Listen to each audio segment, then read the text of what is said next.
এই আয়াতের মধ্যে আমরা দেখতে পাচ্ছি যে আল্লাহ অজুর অঙ্গ প্রত্যঙ্গগুলোর মধ্যে 4টি অঙ্গ প্রত্যঙ্গ উল্লেখ করেছেন, মাত্র 4টি, কিন্তু অজুর মধ্যে আমরা 4-এর চেয়ে বেশি ধুই।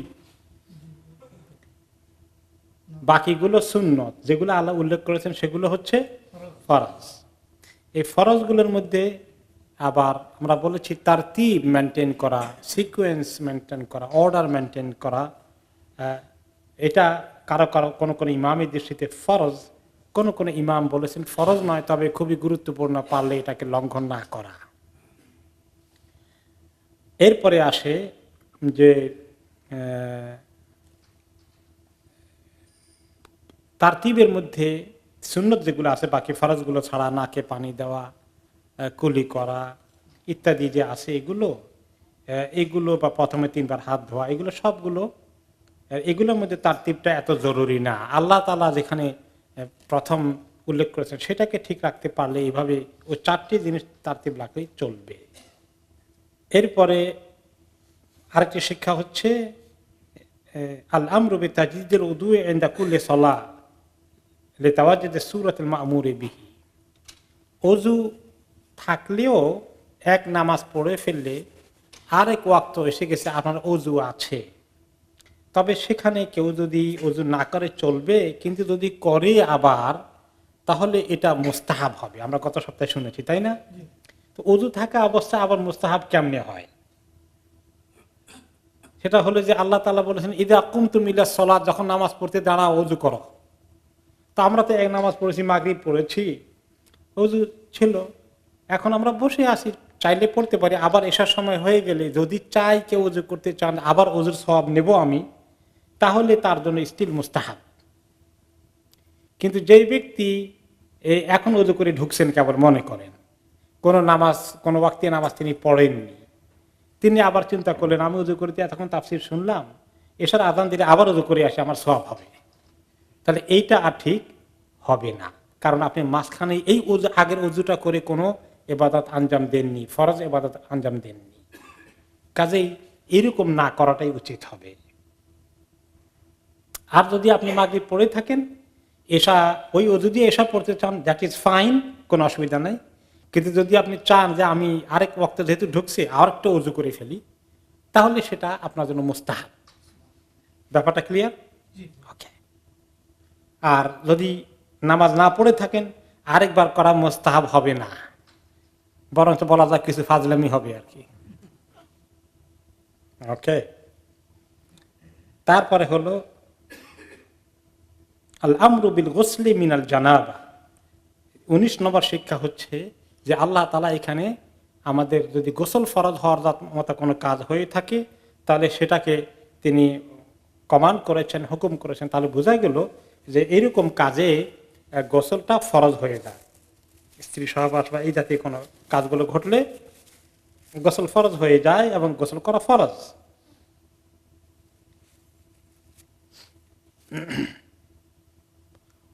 তারপরে 20 নম্বর হচ্ছে আন্নাহু ইয়াজিবু তা'মিমুল গুসল লিল বাদান। গোসল করতে হলে কদ্দুর ধুইতে হবে। গোসলে কদ্দুর ধোয়া লাগে, পুরো শরীর ধোয়া লাগে। ওযুর জন্য কদ্দুর কদ্দুর ধোয়া লাগবে, সেটা আল্লাহ বলে দিয়েছেন। গোসলের কথা কি বলেছেন আল্লাহ তাআলা? যে ওয়াইন কুনতুম জুনুবান ফাত্তাহারু, যখন তোমাদের গোসল ফরজ হয়ে যায় তখন পবিত্রতা অর্জন করো, মানে পুরো শরীর ধুয়ে ফেলো। এখানে বলেন নাই আল্লাহ তাআলা যে যখন আমভাবে ছেড়ে দিয়েছেন এই পবিত্রতা অর্জন করা ধো, তাতে বোঝা গেল পুরোটাই ধোয়া লাগবে, অর্ধেক ধুলে হবে না। কেউ যদি বলে শরীরের নিচের দিকে থেকে, কোমর থেকে নিচের দিকে ধুই, উপরের দিকে কোনো ঝামেলা নাই, ঝামেলা নিচের দিকে ছিল ওইটা ধুয়ে ফেলি, হবে না, হবে না, এটা পুরো শরীরকে ধুতে হবে। 21 নম্বর হচ্ছে আল আমরু বিগুসলি যাহিরি শা'রি ওয়া বাতিনিহি ফিল জানাবা। গোসল করতে গেলে দেখা যাচ্ছে যে ধোয়া লাগবে একেবারে এই চুল, পশম যা কিছু আছে বাইরে ভিতরে সব। ওযু করতে হলে কিছু কিছু জায়গা পুরোটা না দিলে চলে, মাথা মোছা করলে হবে, পুরো সব চুল না ভিজলেও চলবে, কিন্তু গোসলের মধ্যে সবগুলোই ভিজা লাগবে। ওকে। 22 নম্বর হচ্ছে আন্নাহু ইয়ানদারিজুল হাদাসিল আসগার ফিল হাদাসিল আকবার। এখন কেউ যদি দুইটা কাজ হয়েছে, তার অজুও দরকার, গোসলও ফরজ হয়েছে, এই অবস্থায় কেউ যদি একটা করে ফেলে, বড়টা করে ফেলে, তাহলে ছোটটা আদায় হয়ে যায়। আপনার অজু নাই, অজু করা দরকার, নামাজের টাইম হয়ে গেছে, ফরজ গোসলও আছে, এখন আপনি ফরজ গোসলও করতে হবে। যদি কেউ প্রপার অজু না করে আর ফরজ গোসল একেবারে সবগুলো হুকুম আদায় করে ফরজ গোসল করে, তার কি অজু না করলে চলবে নাকি চলবে না? চলবে, কারণ বড়টা হয়ে গেলে ছোটটা অটোমেটিক্যালি ঢুকে গেছে।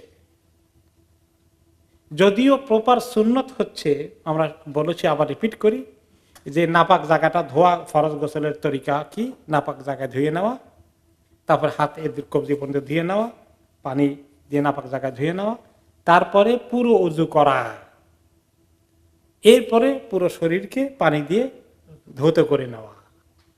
এটা হলো প্রপার সুন্নত সহকারে আদায় হয়। কেউ যদি বলে আমার সুন্নতে টাইম নাই, আমি জলদি করে গোসল করে ফেলি, অথবা ভুলে গিয়েছি, অথবা মাসালা জানা নাই, দরকার মনে করেনি, কিন্তু তিনি গোসল করেছেন, খেয়াল করে নাকেও পানি দিয়েছেন, কুলিও করেছেন, তার ওযু গোসল দুইটাই হয়ে যাবে গোসলের মাধ্যমে। ওকে, 23 নম্বর হচ্ছে আনাল জুনুবা ইয়াসদুকু আলা মান আনজালাল মানি ইয়াকাদাতান আও মানামান জামাউ আলাউ লাম ইয়ানজিল।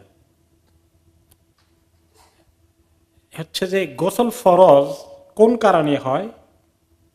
সহবাস করার কারণে হয়। সহবাস করলে কারো যদি মনে করেন যে মূল ধাতু নির্গত হয় তাহলেও হবে, কিন্তু মূল ধাতু নির্গত হয়নি, সহবাসের কাজ করেছে, কিন্তু তার যেটা বের হলে মানুষের শরীর নিস্তেজ হয়ে যায় এরকম কিছু বের হয়নি, তাতেও কি করতে হবে? গোসল ফরজ করতে হবে। স্বপ্নদোষ হয়েছে, তাতেও কি হয়? গোসল ফরজ হয়ে যায়। তবে স্বপ্নদোষ হলে একটা শর্ত আছে। কেউ স্বপ্নদোষ কিভাবে? অনেকে স্বপ্নে দেখে বিভিন্ন কিছু, তারপরে উঠে দেখে কাপড় চোপড় নষ্ট হয়ে গেছে, শরীর থেকে কিছু বের হয়েছে, গোসল তো ফরজ হয়ে গেল।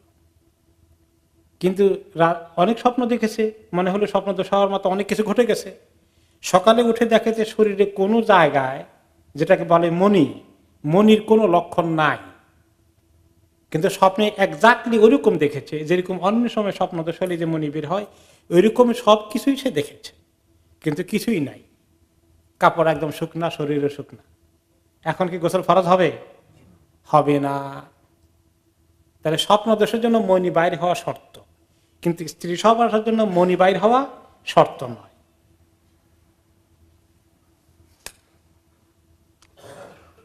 কিছু লজ্জার মাসালা আছে, কিন্তু এগুলো অনেক সময় জানা দরকার, না জানলে মানুষ অনেক সময়, আমি দেখেছি সুবহানাল্লাহ, বিনা কারণে মানুষ গোসল করতেছে, জানলে জিনিস মানে কেমন বুঝলাম, জিজ্ঞাসা করলো মাসালা, যে আমি তো এরকম করে আসি এত বছর, তো সারা বছর খামাখা জরিমানা দিলেন। এই জন্য কোরআন হাদিস লজ্জার মাসালাগুলোকেও ভেরি ক্লিয়ারলি পরিষ্কার করেছি, কারণ এগুলো শরীয়তের মাসালা। এই সমস্ত মাসালা শিখতে লজ্জা যেন আমাদেরকে বাধা না দেয়। তারপরে বলার ক্ষেত্রে অবশ্য কিছুটা শালীনতা অবলম্বন করতে হবে, সেটা আল্লাহ শিখিয়ে দিয়েছেন এই আয়াতের মধ্যেই। এটা আমরা একটা শিক্ষা পাবো শেষের দিকে ইনশাআল্লাহ। 24 নম্বর হচ্ছে আন্নামান যাকারা আন্নাহু ইহতালাম ওয়া লাম ইয়াজিদ বালালান ফাইনাহু লা গাসলা আলাইহি লিআন্নাহু লাম ইয়াতাহাক্কাক মিনহুল জানাবা। এটা চলে গেছে, ওইটার ভিতরে বলে ফেলেছি আমি যে স্বপ্নদোষ হয়েছে কিন্তু কোনো ভিজা কিছু পাইনি কাপড়ে চোপড়ে শরীরে, তাহলে গোসল ফরজ হবে না। 25 নম্বর হচ্ছে যাকারা মিন্নাতাল্লাহ ওয়া যিকরু মিন্নাতিল্লাহি তাআলা আলাল ইবাদ বিমাশরুইয়াতি তায়াম্মুম। আল্লাহ তাআলা পানি নাই, পানি পাওয়া যাচ্ছে না, নামাজ পড়ার জন্য একটা সহজ ব্যবস্থা করে দিয়েছেন। অসুস্থ রোগী কষ্ট হয় ওযু করতে, ঠান্ডা লাগলে ক্ষতি হবে, অথবা বাথরুমে যেতে পারছেন না, তার জন্য আল্লাহ সহজ করে দিয়েছেন। তায়াম্মুমটা লাইফকে কত ইজি করেছে বলেন তো। বিশেষ করে যখন অসুস্থ হয়ে আপনি শুয়ে থাকেন, হসপিটালে হোক ঘরে হোক, ওযু করার কোনো সামর্থ্য নাই, কি সুন্দর আপনি এভাবে নামাজ পড়ে ফেলছেন। এটা না জানার কারণে কিছু লোক বলে ওযু করতে পারি নাই, নামাজ পড়ি কেমনে, শুয়ে শুয়ে নামাজ কাজা করছে। মাসালা জানলে নামাজ কাজা হবে না। তা আল্লাহ তাআলা দিনকে অনেক সহজ করে দিয়েছেন। এরপরে 26 নম্বর হচ্ছে আন্না মিন আসবাব জাওয়াজ তায়াম্মুম উজুদুল মারাদ আল্লাযী ইয়াদুররুহু গসলুহু বিল মা ফায়াজুজু লাহু তায়াম্মুম।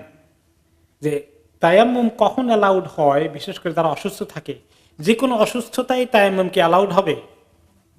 কিরকম অসুস্থতা হওয়া লাগবে? বেশ ভালো বড় ধরনের অসুস্থতা, একটু জ্বর হয়েছে হালকা, একটু মাথা ধরেছে, একটু পেটে ব্যথা করে, তার জন্য কি তায়াম্মুম করা যাবে? না। আমি যখন রিয়াদে লেখাপড়া করতাম, হোস্টেলে থাকতাম, তো মৌরিতানিয়ার এক ভাই ছিল আমার রুমমেট, তাকে দেখলাম উঠেই খালি তায়াম্মুম করে। আমি আশ্চর্য হয়ে গেলাম যে সেখানে এই ধরনের কারো তার মধ্যে কি করি করে যে না, ঠান্ডা বেশি তো আমরা দেশে এরকমই করি, শীতকালে ওখানে একটু শীত বেশি পড়ে, এই যে একটু শীত পড়েছে তাই।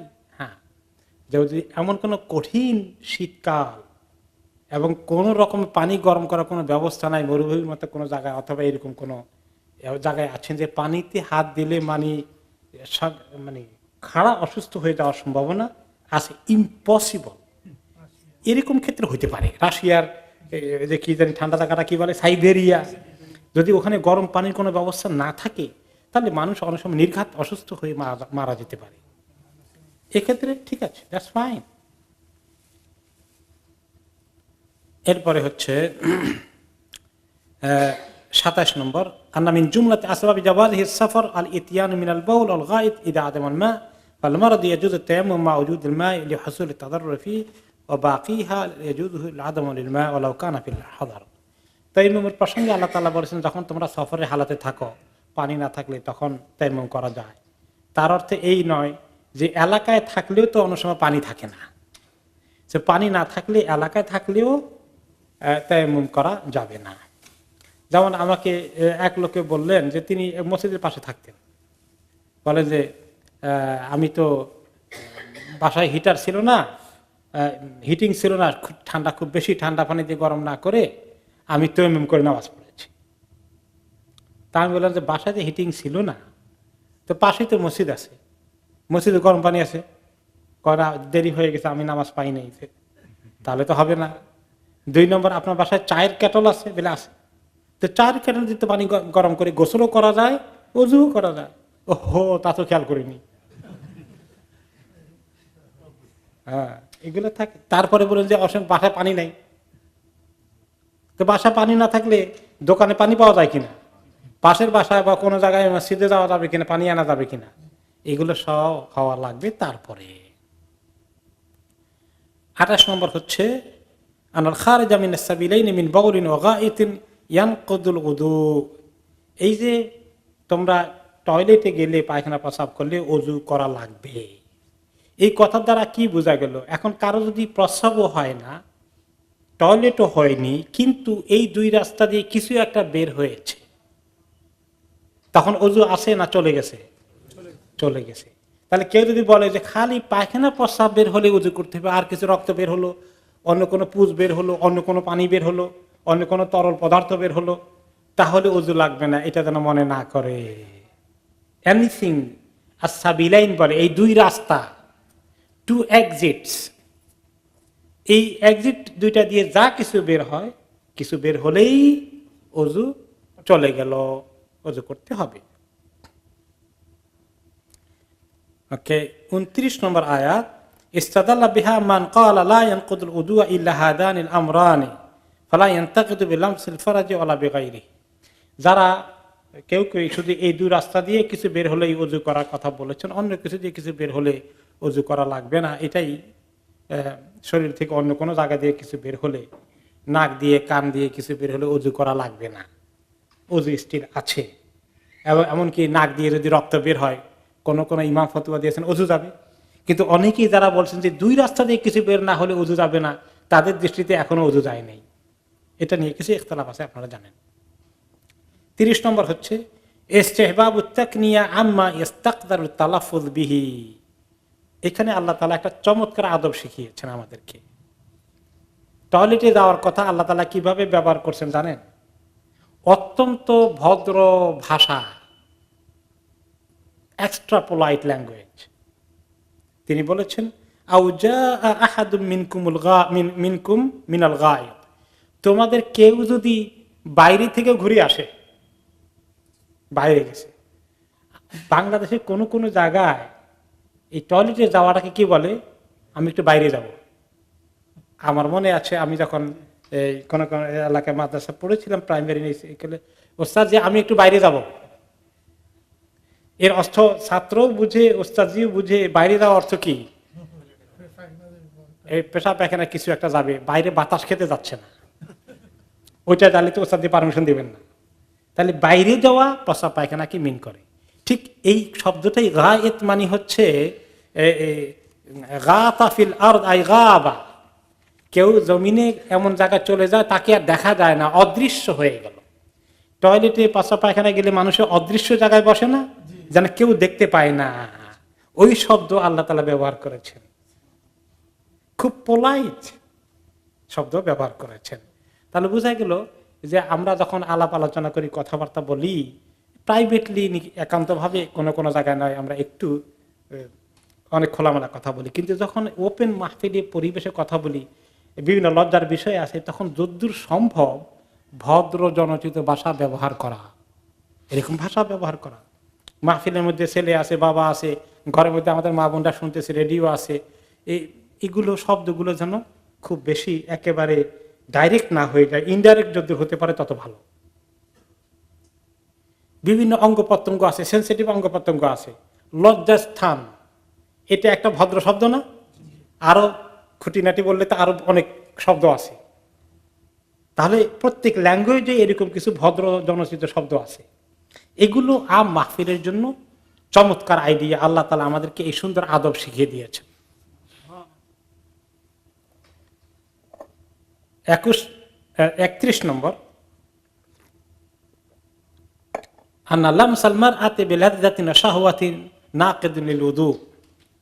এখানে আরেকটি আয়াতে বলা আছে, আগে বলেছেন গোসল ফরজ হওয়ার কথা, পরে বলেছেন আও লামাসতুমুন নিসা, তোমরা যদি মহিলাদেরকে স্পর্শ করে থাকো। এখন এই স্পর্শ করার দ্বারা, এটা দ্বারা কিন্তু তিনটা অপিনিয়ন পাওয়া যায়, কিরকম মহিলাদেরকে স্পর্শ করলে ওযু যায়। যদি এমনভাবে স্পর্শ করেছে যে তার নিজের মনের মধ্যে খাহেশ এসেছে এবং কিছু তরল পদার্থ বের হয়ে গেছে, তাহলে কি ওযু লাগবে নাকি লাগবে না? লাগবে। এখন খাহেশ সহকারে স্পর্শ করেছে কিন্তু কোনো কিছু বের হয় নাই, ওযু লাগবে কি লাগবে না? হানাফি মাযহাবে ওযু লাগবে না, কিন্তু কোন কোন ইমাম ফতোয়া দিয়েছেন যে খাহেশ করে ধরেছে যেহেতু, তাহলে ওযু খাহেশের কারণে ওযু লাগবে, বের না হলেও, এটা ফতোয়া আছে। আর কারা কারা ফতোয়া আছে যে খাহেশ না থাকলেও ধরে ফেললে তাহলে ওযু চলে যাবে, ওটা আরো কড়া। তো যাক, হানাফি মাযহাবে মোটামুটি আপনাদেরকে অনেক সুযোগ দিয়েছে যে মোটামুটি কিছু বের না হলে ওযু যাবে না।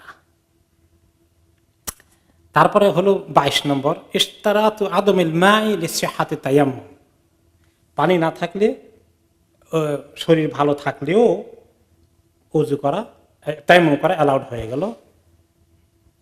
33 নম্বর হচ্ছে মা উজুদুল মাই ওয়ালাউ ফিস সালাহ, আন্নাহু মা উজুদুল মাই ওয়ালাউ ফিস সালাতি ইয়াবতুলু তায়াম্মুম লিআন্নাল্লাহা ইন্নামা আবাহাহু মা আদমিল মা।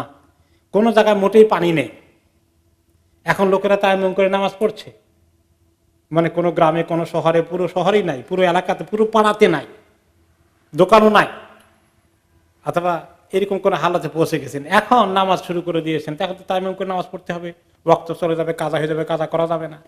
নামাজে দাঁড়িয়েছেন, এখন পাইপে থেকে আওয়াজ, শোঁ করে আওয়াজ আসতেছে, ও পানি আসছে, পানি আসছে, চিৎকার আসছে, পানির গাড়ি এসে গেছে, এখন আর নামাজ পড়া যাবে? নামাজ ছেড়ে দিতে হবে, দৌড়ে গিয়ে ওযু করতে হবে। এখান থেকে উলামায়ে কেরাম ফতোয়া নিয়েছেন, ইযা হাদারাল মা বাতালা তায়াম্মুম, যখন পানি হাজির হয়ে যায় তায়াম্মুম বাতিল হয়ে যায়। ইযা দাখালাল ওয়াক্তু ওয়ালাইসা মাআহু মা ফাইনহু ইয়ালজিমুহু তালাবুহু ফি রাহলিহি ওয়া ফিমা কারুবা মিনহু লিআন্নাহু লা ইউকালু লাম ইয়াজিদ লিমান লাম ইয়াতলুব। যখন নামাজের ওয়াক্ত শুরু হয়ে গিয়েছে, এখন বেচার নামাজের টাইম হয়ে গেছে, নামাজ পড়বে, দেখে যে পানি নাই, পানি না থাকার কেস আসলো, এখন তার কাছে পানি নাই, শেষ হয়ে গেছে, সে একটা সফরের কাফেলার মধ্যে আছে, অন্যের কাছে পানি আছে কিনা খুঁজবে। নিজের বাড়িতে পানি নাই, একটু আগে বললাম, পাশের বাড়িতে আছে কিনা খুঁজবে। এই খোঁজাখুঁজি করা তার জন্য ফরজ। খোঁজাখুঁজি না করে যদি বলে পানি তো নাই, আল্লাহু আকবার, খালাস, হবে না। কদ্দুর খোঁজাখুঁজি করেছে। এখন খোঁজাখুঁজির ব্যাপারে ইমাম আইমায়ে কেরামকে একটু ইখতিলাফ করেছেন। কেউ কেউ বলেছেন যে এর দূর যাবে পানি খুঁজতে গিয়ে, পানি খুঁজে ওযু করে তারপরে আবার জায়গায় এসে মোটামুটি ওয়াক্ত চলে যাবে না, এরকম পর্যন্ত খুঁজতে হবে, তার মানে কয়েক দূরে যেতে হবে। আর কেউ কেউ বলছেন যে না, এতটা বেশি দূর হয়ে গেল, মোটামুটি একটা রেডিয়েন্সের ভিতরে আন্দাজ করে আল্লাহকে বলা হবে যে আল্লাহ আমি ভালোই খোঁজার চেষ্টা করেছি। তারা কোনো নির্দিষ্ট ফিক্স করে দেন নাই। হ্যাঁ, মনে করেন আপনার বাড়ি পাশের বাড়িতে নাই, তার পাশের বাড়িতে, তার পাশের বাড়িতে, যাইতে যাইতে পপলার পর্যন্ত যাবেন নাকি? টু মাচ হয়ে যায় বোধ হয়।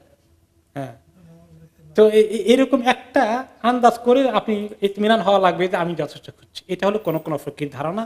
আর কোনো কোনো ফকির বলেছে যে না, ওই জায়গায় গিয়ে ওযু করে আবার এসে নামাজ পড়ে আসা পর্যন্ত কমপক্ষে ওয়াক্ত থেকে যাবে, তাহলে এতটুকু হলেও তাকে যেতে হবে। তাদের দৃষ্টিতে এটা হানাফি মাযহাবে একটু শক্ত, এই হিসাবে বেশ দূরে যাওয়া লাগে আর কি। কিন্তু অনেক ফুকাহারা বলছেন যে এত এটা বেশি হয়ে গেল, মোটামুটি রিজনেবল ডিস্টেন্স পর্যন্ত দেখলেই চলবে।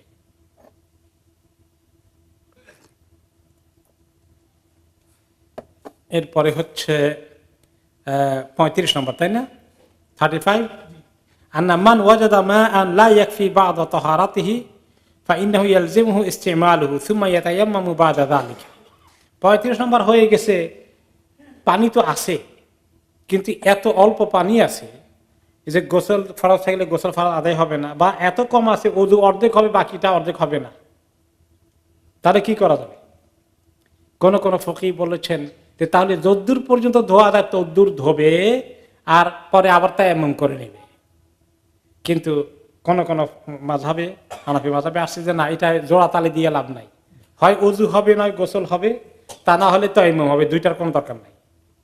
আর কেউ কেউ বলেছেন যে না, যদ্দূর আল্লাহ তাআলা বলেছেন ফাত্তাকুল্লাহা মাসতাতা'তুম, যদ্দূর পরে আল্লাহকে ভয় করো, যদ্দূর আসে ওযু করো, তারপরে এটা তায়াম্মুম করা, দুইটারই যুক্তি আছে আর কি। ওকে,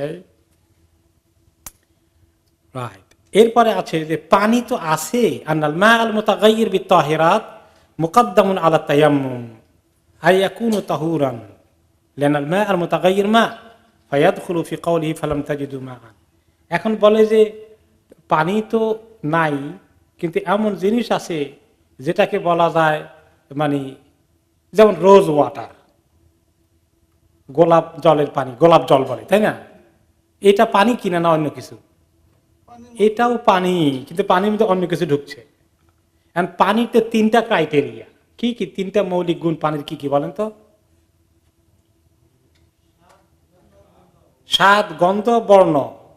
পানির রংটা ন্যাচারাল রং আছে কিনা, পানির স্বাদের মধ্যে কোনো কিছু পরিবর্তন হয়েছে কিনা, ন্যাচারাল পানির স্বাদ আছে, গ্রানের মধ্যে কোনো বিশেষ দুর্গন্ধ অথবা সুগন্ধ, মানে যেটা ন্যাচারাল পানি না অন্য কিছু মনে হয়, এরকম কিছু ঘটলো কিনা। একটা ঘটে গেলে পানি আসলে একটু তার আসল চরিত্র হারিয়ে ফেলে, তার ভিতরে একটা চেঞ্জ হয়ে গেল।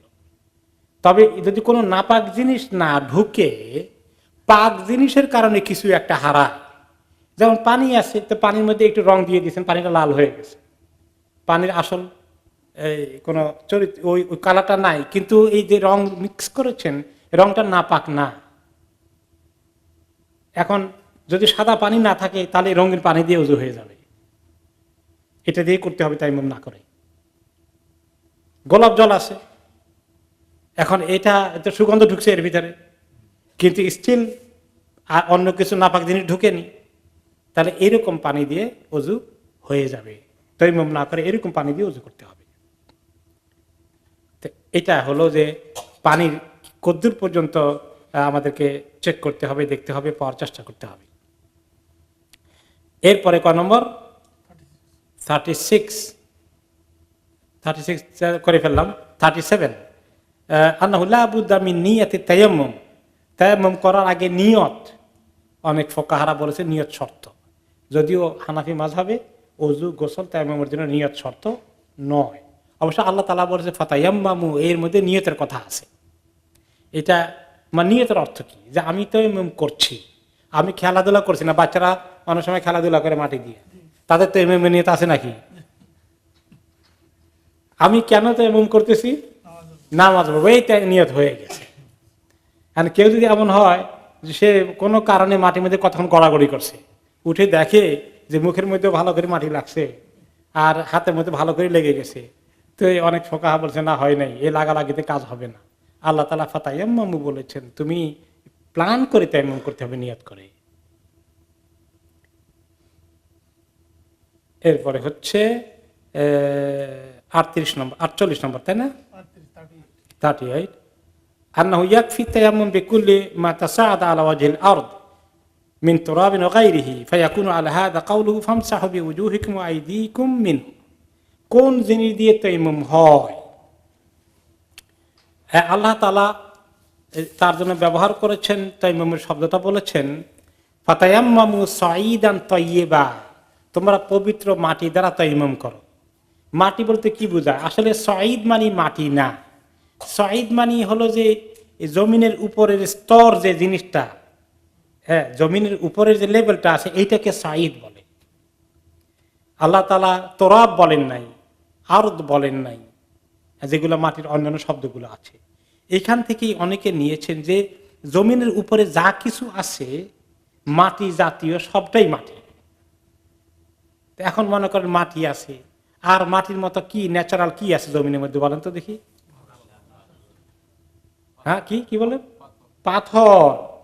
এখন পাথর দ্বারা তায়াম্মুম হবে কিনা? হবে, কারণ কেউ কেউ বলছেন না পাথর দ্বারা হবে না, এটা মাটি না। তা সাঈদ মানে হলো পাথরের বা হোক আর জমিনের মধ্যে যদি পাথুরে জমিন থাকে, এটাই খালাস,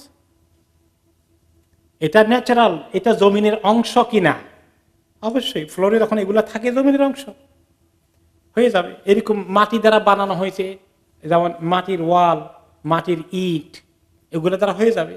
আমরা সূরা বাকারায় বিস্তারিত পড়েছি, তাফসীর শুনেছি কি কি জিনিস যাতে এমন হয়। তাহলে শুধু মাটি না, মাটি জাতীয় যা কিছু পাওয়া যায় উপরে, চুনা মাটি হোক, চীনা মাটি হোক, সবগুলো দিয়ে হয়ে যাবে।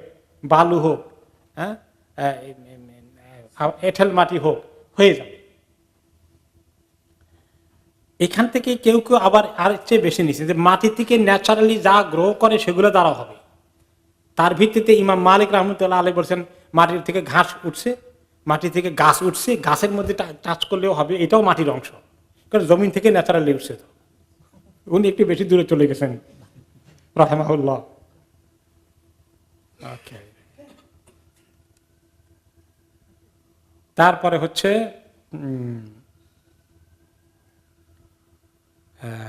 রাইট, কয় নম্বরে আসছি আমরা? ওকে, তারপরে 39 নম্বর, তাই না?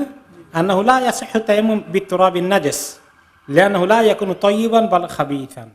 যে কোনো মাটি দিলে তো হবে, বোঝা গেল জমিনের উপরে যে ফ্লোরটা আছে, কিন্তু একটা বিশেষণ অ্যাডজেক্টিভ আল্লাহ তাআলা অ্যাড করেছেন, সেটা হচ্ছে তাইয়িবান হওয়া লাগবে। তাইয়িব মানে কি? পাক পবিত্র। ওখানে গরুর পায়খানা ছিল, ওখানে কুকুর বিড়ালের পায়খানা আছে, এই সমস্ত মাটি নয়, একটু পাক, আশেপাশে কোনো আবর্জনা মানে কোনো নাপাক কোনো কিছু যেন না থাকে। একদম যেখান থেকে হাত দিবেন, হাতের নিচে যতটুকু জায়গা পড়বে সেটা যেন পাক থাকে। রাইট, তারপরে আসলো 40 নম্বর, তাই না? আনাইম সাহফি তায়াম্মুমি আল ওয়াজহু ওয়াল ইয়াদানি ফাকাত দুনা বাকিয়াতিল আযা। তায়াম্মুম করতে হবে হাত এবং মুখ এবং হাত, ঠিক আছে? মুখ এবং হাত, কারণ আল্লাহ তাআলা এই দুটোর কথা উল্লেখ করেছেন।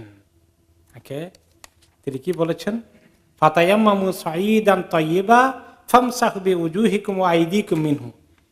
তোমরা এই পবিত্র মাটি দ্বারা তায়াম্মুম করো, চেহারা এবং হাতকে মুছে নাও। এখানে পায়ের কথা, মাথা মুছের কথা, কিছু কথা আছে আর আর কিচ্ছুর কথা নেই। আর গোটা শরীরকেও পাক করার জন্য লাগবে না, এমনকি গোসল ফরজ হয়ে গেল এই এতটুকুন ধুইলেই এতটুকুন তায়াম্মুম করলেই ফরজ গোসলের পবিত্রতা অর্জন হয়ে যাবে। তারপরে 41, তাই না? ওকে,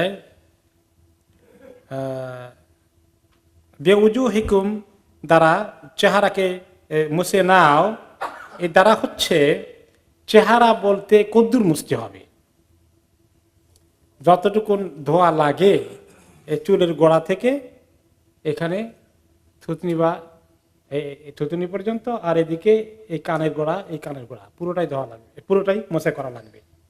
এখন অজুর মধ্যে তো আরো কিছু করা লাগছিল, কি করা লাগছিল অজুর মধ্যে? দাড়ির ভিতরে খিলাল করা, এটা লাগবে তো এমন সময় লাগবে না। আর কি? কুলি করা। এখন মাটি দিয়ে কুলি করবেন না। আর কি? নাকে ঢুকাবে, তাহলে তো অবস্থা কাহিল, কিচ্ছু করা লাগবে না। মাথা তো দরকার না, মুখের মধ্যে কি কি আছে? মাথা তো মুখের ভিতরে না, তাহলে এখানে শুধুমাত্র মুখের এই অংশটাকে মোছা করে নিলে হয়ে গেল। তারপরে আসলো 42 নম্বর, তাই না? আনাল ইয়াদাইনে তুম সাহান ইলাল কাওয়াইনে ফাকাত। কোন কোন ফুকাহা বলেছেন হাত কদ্দুর পর্যন্ত মোছা করতে হবে। আমরা হানাফি মাযহাবে শুনেছি কনুই পর্যন্ত, তাই না? আর অনেক ফুকাহারা বলেছেন না, শুধু কবজি পর্যন্ত। এখন কার দলিল মজবুত দেখি, চিন্তা করে দেখি। এখন হানাফি মাযহাবের ফতোয়া দলিল হচ্ছে যে যেহেতু তায়াম্মুম অজুর বিকল্প, অজুর অল্টারনেটিভ, কাজে অজু তো যদ্দূর ধোয়া হয় তায়াম্মুম সেই কদ্দূর ধুইতে হবে। Make sense or not? হ্যাঁ, রিজনেবল। আর বাকি ফুকাহাদের দলিল কি, যারা বলছে কবজি পর্যন্ত, তারা বলছেন শোনেন, অজুর মধ্যে তো আল্লাহ তাআলা একদম সুস্পষ্ট বলে দিয়েছেন ইলাল মারাফিকে, কোনই পর্যন্ত বলে দিয়েছেন। আর আপনি লক্ষ্য করেন তায়াম্মুমের আয়াতে আল্লাহ তাআলা কি বলেছেন? তোমাদের হাত এবং চেহারা মুছে করে ফেলো। হাতকে কোনই পর্যন্ত মুছে করা তো বলেন না, ওইদিকে যাবেন কেন? গত সপ্তাহে বলেছিলাম চোরকে আল্লাহ হাত কাটতে বলেছে, কবজি কাটতে বলেছে। সেখানে আল্লাহ তাআলা বলেন না চোরের কবজি পর্যন্ত হাত কাটো, কিন্তু শরীয়তের হুকুম কবজি পর্যন্তই, যেখানে ইসলামী শরীয়তের রুল আছে। আবার এই দেশে শুরু করে দিয়েন না, হ্যাঁ, শরীয়তের রুল যেখানে আছে সেখানে করবে। তো এখন সেখানে তো আল্লাহ তাআলা বলেন না এদুর পর্যন্ত, তারপরে তো এদুরই কাটা হয়। তো কাজেই সব জায়গাতে হাত বলতে এতটুকুনি একটা অর্থ বোঝানো হবে, এর চেয়ে বেশি নয়। তো এতটুকুনি করলেই যথেষ্ট। এটা ওনাদের দলিল। যাই হোক, এটা এক এক ফকির এক এক যুক্তি আছে। যখন কোরআন এবং হাদিসে সুস্পষ্ট কিছু বলে না, দুইটারই অবকাশ আছে কিনা, দুইটা অপিনিয়নের কোনটা রং কোনটা রাইট, একটা রাইট আর একটা বাতিল না, দুইটারই সম্ভাবনা আছে। আমরা যেটাকে ভালো মনে করছি সেটাকে আমল করছি, অন্য ফকিহ অন্য ইমাম যেটাকে ভালো মনে করছেন তার ইজতিহাদ করে তিনি সেটার ফতোয়া দিয়েছেন। তাহলে দেখেন এই কোরআন হাদিস থেকে মাসালা বের করতে ইমামদের ইখতিলাফ কিভাবে হয় দেখতে পেয়েছেন তো কাজেই অন্য ইমামকে এক ইমাম উনি সবচেয়ে রাইট, বাকি ইমামরা সব রং, এরকম বলার সুযোগ আছে? আমরা বলতে আমাদের আখিরি জামানের ইমামদের কথা বুঝাই না, কোন ইমামদের কথা বুঝাই? যারা বড় বড় মুজতাহিদিন আইম্মা ছিলেন, ইমাম আবু হানিফা, ইমাম মালিক, ইমাম শাফি, হাম্বল, বড় বড় ইমামরা ওই লেভেলের, তারা প্রত্যেকেই দেখেছেন যে দলিল আছে, যুক্তি আছে, মন গড়া কোনো ফতুয়া এবং মাসালা তারা দেননি। প্রত্যেকটি খুঁজে পাবেন। অনেক বিষয়ে ইখতিলাফ আছে। আমিন জোরে বলা আস্তে বলা আমরা তো অনেকবার আলোচনা করেছি।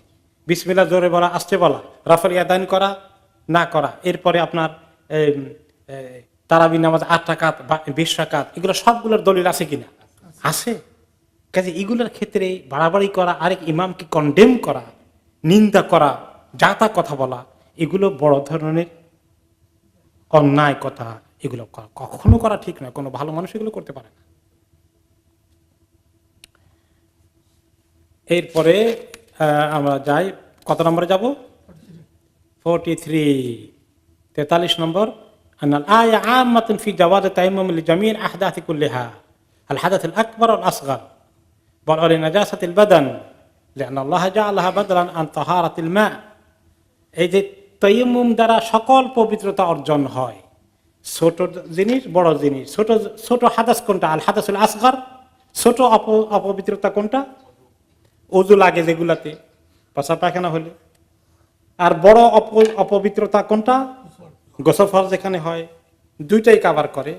3 নম্বর হচ্ছে যে ওইগুলা না, শরীরের মধ্যে কোনো জায়গায় একেবারে আপনার এই নাপাকি দিয়ে শরীর ভর্তি হয়ে গেছে, প্রস্রাব লেগে গেছে কাপড় চোপড় থেকে এ দূর পর্যন্ত,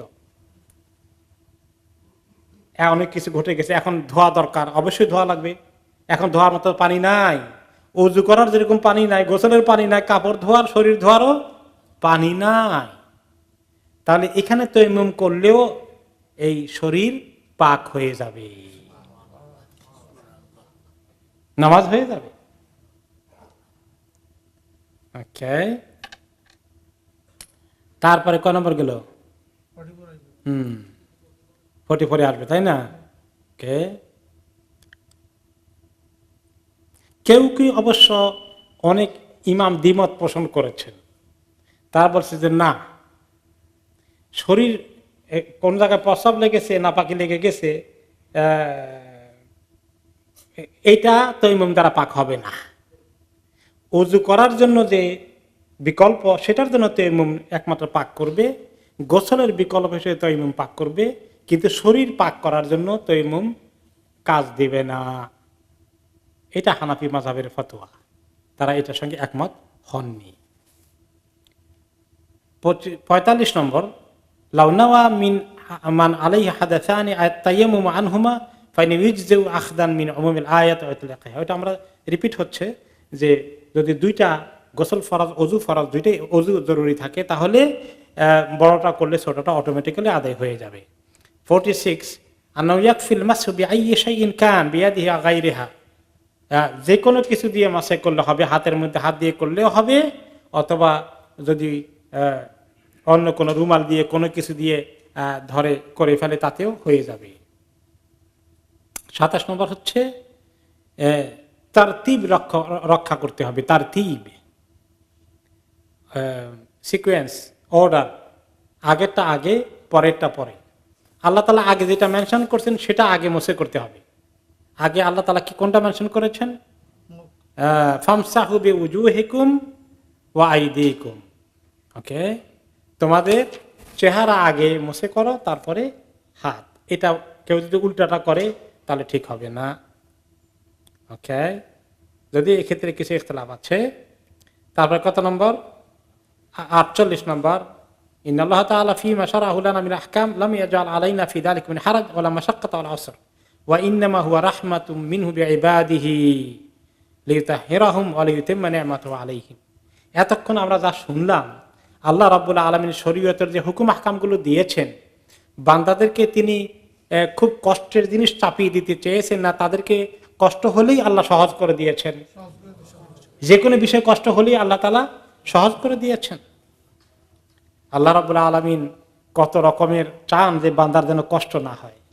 কিন্তু কেউ যদি একটু জান্নাতে যাওয়ার জন্য কষ্ট না করে, যে আল্লাহ যখন কষ্টই দিবেন না, খামাখা নামাজ টামাজ এগুলো বাদ দিয়ে ফেললে তো ভালো হইতো, রোজার কষ্ট দিয়ে লাভ কি? আর ওই কষ্ট না করলে মিষ্টি পাওয়া যাবে না তো। হ্যাঁ, তো কিছু পাইতে হলে তো কোরবানি করতে হবে। কিন্তু যেটা মানুষের জন্য অসম্ভব, যেমন একজন লোক এত রোগী, তিনি ওযু করতে পারবেন না, তাকে আল্লাহ তাআলা সহজ করে দিলেন, শুয়ে শুয়ে পড়ুক। সে যদি বলে যে আমি যখন অসুস্থ আছি আর নামাজটা মাফ করে দিলে হতো না, না, তুমি আল্লাহর ইবাদত করার সুযোগটাকে কাজে লাগাও। তারপরে হচ্ছে কয় নম্বর? 49, 39 না 49 আন্না তাহারাতাল যাহির বিল মা'i ওয়াত তুরাব তাকমিলুন লিতাহারাতিল বাতিন বিত-তাওহীদ ওয়াত তাওবাত ওয়ান নাসুহ। আল্লাহ তাআলা আমাদেরকে দোনো রকমের পবিত্রতা অর্জন করতে চান। খালি বাইরের পবিত্রতা চান নাকি ভিতরেরটাও চান? ভিতরেরটাও চান। আল্লাহ তাআলা যে সেটা দলিল কি? ওয়ালাকিন ইউরিদু লিতাহহিরাকুম, আল্লাহ তাআলা তোমাদেরকে তাহারাত, পবিত্রতা অর্জন করাতে চান। তো পবিত্রতা বাহ্যিকটা এবং আভ্যন্তরীণটা, বাইরেরটা ভিতরেরটা। ওযুর মাধ্যমে, গোসলের মাধ্যমে, তায়াম্মুমের মাধ্যমে বাহ্যিক হয়। আর ভিতরেরটা কেমনে পবিত্র হয়? তাওহীদের মাধ্যমে, শিরক থেকে বাঁচলে, বিদআত থেকে সরে আসলে, গুনাহ থেকে তওবা করে সরে আসলে মানুষের আভ্যন্তরীণ আল্লাহ তাআলা আমাদের দোনো রকমের পবিত্রতা চান। গায়ে সুন্দর ফিটফাট, উপরে দিয়ে সব পাক পবিত্র থাকি, কিন্তু ভিতরে যদি অন্তরটা কলুষিত হয়ে থাকে, হিংসা, বিদ্বেষ, গীবত, চগলখড়ি এগুলো নিয়ে থাকে, তাহলে এরকম অন্তরকে আল্লাহ পছন্দ করেন না। আল্লাহ দোনো রকমের পবিত্রতা চান। 50 নম্বর হচ্ছে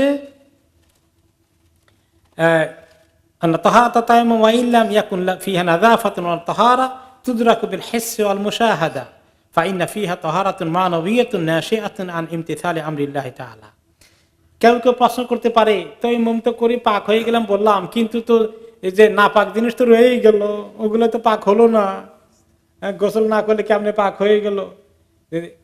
মানুষ যখন আল্লাহ তাআলার হুকুমকে ফলো করে, শরীয়তকে মানে, এটার মধ্যেই তার আসল পবিত্রতার কাজ হয়ে গেছে। মানুষ বান্দা আল্লাহর কথা শুনে সবচেয়ে বড় পবিত্রতা অর্জন করে। আর যখন সেটা অ্যাভেলেবল আছে এবং তার পক্ষে সম্ভব, তখন তো সে বাইরেটাও করবে। কিন্তু আসলটা হচ্ছে আল্লাহর আনুগত্য করছি কিনা আমি। আল্লাহর আনুগত্য না করলে আসল তার পবিত্রতা সে মিস করে ফেলল। ওকে, এবার হলো 51 নম্বর, দ্য লাস্ট ওয়ান, আন্নাহু ইয়ামবাগি লিল আবদি আন ইয়াতাদাব্বারাল হুকুম।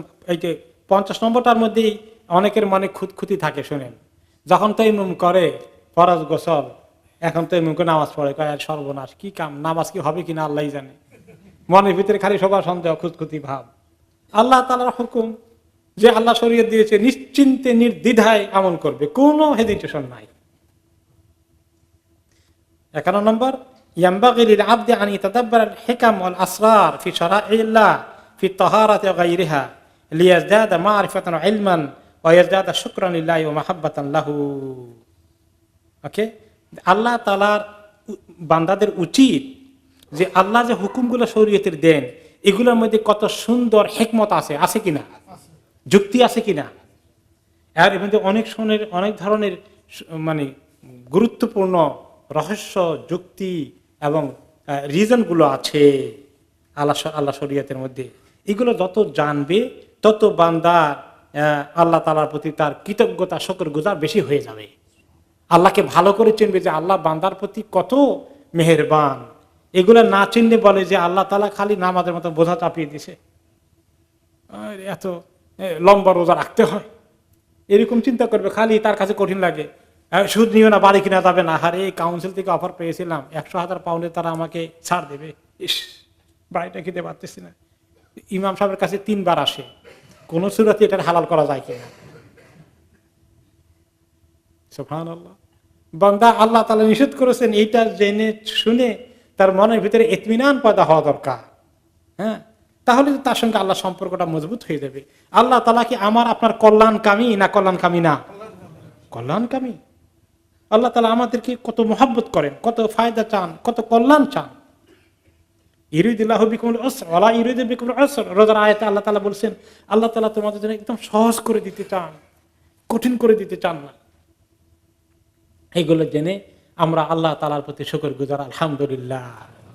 হ্যাঁ, এই যে মুমিন বান্দারা কষ্ট করে রোজা রাখে, কষ্ট করে নামাজ পড়ে, কষ্ট করে পবিত্রতা অর্জন করে, কষ্ট করে নিজের নফসকে দমন করে, হ্যাঁ, বাড়িঘর, তারপরে মর্গেজ, এগুলো থেকে দূরে থাকে, কষ্ট করছে, এগুলো আল্লাহ তাআলা করে করে সে কি কোথায় যাওয়ার উপযুক্ত হয়? আল্লাহ তাআলার কাছে তার জান্নাতে যাওয়ার উপযুক্ত হয়ে যায়।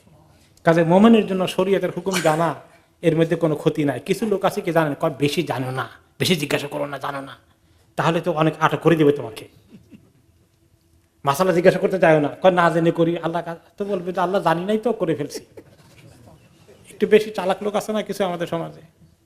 জানার মধ্যে কোনো দোষ নাই, জানলে আরো সহজ হয়, আল্লাহ তাআলার প্রতি আরো আস্থা অনেক গুণ বেড়ে যায়, কোনো কমপ্লেন সৃষ্টি হয় না। উল্টা কথা না, নামাজ কি 9:30, তাহলে তো কিছু প্রশ্ন নিতে হবে। তাহলে আজকে আর দেখি অন্য কোনো দিকে বোধহয় আর যেতে পারবো না আমরা, রাইট? আলহামদুলিল্লাহ। তো আল্লাহ তাআলা এই আয়াতের শেষের দিকে কি বলেছেন, এই যে ওযু, গোসল, তায়াম্মুমের আয়াতের মাসালাগুলো দিয়ে আল্লাহ তাআলা শেষে কি বলছেন, শেষের কথাটা আমরা লক্ষ্য করে শুনি। মা ইউরিদুল্লাহু লিয়াজআলা আলাইকুম মিন হারাজ আল্লাহ তাআলা তোমাদের প্রতি কোনো অবস্থাতেই কষ্টদায়ক কিছু চাপিয়ে দিতে চান না। ওয়ালাকিন ইউরিদু লিইউতাহিরাকুম, আল্লাহ তো চান যে তিনি তোমাদেরকে সকল অবস্থায় খালি পাক সাফ পবিত্র করবেন, পবিত্র রাখবেন। তোমাদেরকে পাক করতে চান আল্লাহ তাআলা, শারীরিক থেকে, মানসিক থেকে, সব দিক থেকে। ওয়ালিইউতিম্মা নি'মাতাহু আলাইকুম, আল্লাহ তাআলা তার নিয়ামতকে তোমাদের জন্য পূর্ণাঙ্গ করে দিতে চান। আল্লাহ সবচেয়ে বড় নিয়ামতের অধিকারী কারা? আমরাই, আলহামদুলিল্লাহ, যারা ঈমান এনেছি, যারা ইলম শিখি, যারা আমল করি, আল্লাহ যাদেরকে পছন্দ করেছেন, আল্লাহ সবচেয়ে বড় নিয়ামতে আমরা উত্তরাধিকারী হয়ে গেছি। যারা এই নিয়ামতকে বঞ্চিত থেকেছে, এই নিয়ামত থেকে, তারা সবচেয়ে বড় কল্যাণকে মিস করেছে। লাআল্লাকুম তাশকুরুন, এইগুলা শুনলে, শিখলে আশা করা যায় বান্দারা তোমরা আমার প্রতি শুকরগুজার হবে। আমরা আল্লাহর প্রতি শুকরগুজার আছি কিনা? আলহামদুলিল্লাহি রাব্বিল আলামিন, আলহামদুলিল্লাহিল্লাযী বিনি'মাতিহি তাতিম্মুস সালিহাত, মা ইউরিদুল্লাহু লিয়াজআলা আলাইকুম মিন হারাজ। আল্লাহ তাআলা তোমাদেরকে কষ্টে ফেলে দিতে চান না। শরীয়তের মাসলা মাসাইল দিয়ে একেবারে স্বাধীনতা খর্ব করে দিলেন, তোমাদেরকে সারাদিন শরীয়তের হুকুম দিয়ে একেবারে কষ্ট দিচ্ছেন, এরকম কি আল্লাহ তাআলা চান? আসলে এই শরীয়তের আমলগুলোর মধ্যে ফায়দা কার? আমাদের ফায়দা। তো আল্লাহ তাআলা বলেন তোমাদেরকে এগুলো শিখিয়ে দিচ্ছে পাক পবিত্রতার জন্য, ওযু গোসল ইত্যাদি। কেন জানো? ওয়ালাকিন ইউরিদু লিইউতাহিরাকুম, তিনি চান তোমাদেরকে পাক সাফ রাখতে, পবিত্রতা অর্জন করে দিতে। আর ওয়ালিইউতিম্মা নি'মাতাহু আলাইকুম, আর আল্লাহ তাআলার নিয়ামতগুলোকে তোমাদের জন্য মোকাম্মল করে দিতে চান। আল্লাহর নিয়ামত আমাদেরকে পরিপূর্ণ করে দিতে চান। এই উম্মাহকে যারা আল্লাহ তাআলার এই হুকুমকে মেনে চলে, কোরআন হাদিসকে মেনে চলে, তাদেরকে আল্লাহ তাআলা কত নিয়ামত দিয়ে ধন্য করেছেন, সেই কথা আল্লাহ স্মরণ করে দিচ্ছেন। লাআল্লাকুম তাশকুরুন, আশা করা যায় এগুলো বুঝলে তোমরা আল্লাহ তাআলার প্রতি বিরক্ত হবে না, বরঞ্চ কি হবে? শুকরগুজার হয়ে যাবে।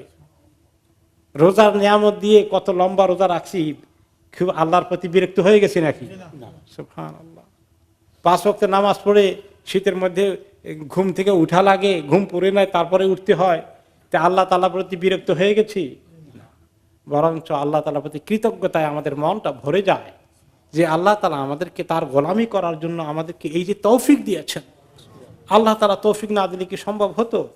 সবচেয়ে বড় নিয়ামত তিনি আমাদেরকে দিয়েছেন। সেই কথা এই 7 নম্বর আয়াতে আল্লাহ তাআলা বলছেন, ওয়াযকুরু নি'মাতাল্লাহি আলাইকুম, আল্লাহ তাআলার নিয়ামত তোমাদের প্রতি আরো কত কিছু আছে, এগুলোকে মনে করো, একটু স্মরণ করো। আল্লাহ তাআলার বহুবিধ নিয়ামত তোমাদের উপরে আছে। অন্যতম নিয়ামত হচ্ছে ওয়া মিসাকাহুল্লাযী ওয়াসাকাকুম বিহি ইয কুলতুম সামি'না ওয়া আতানা।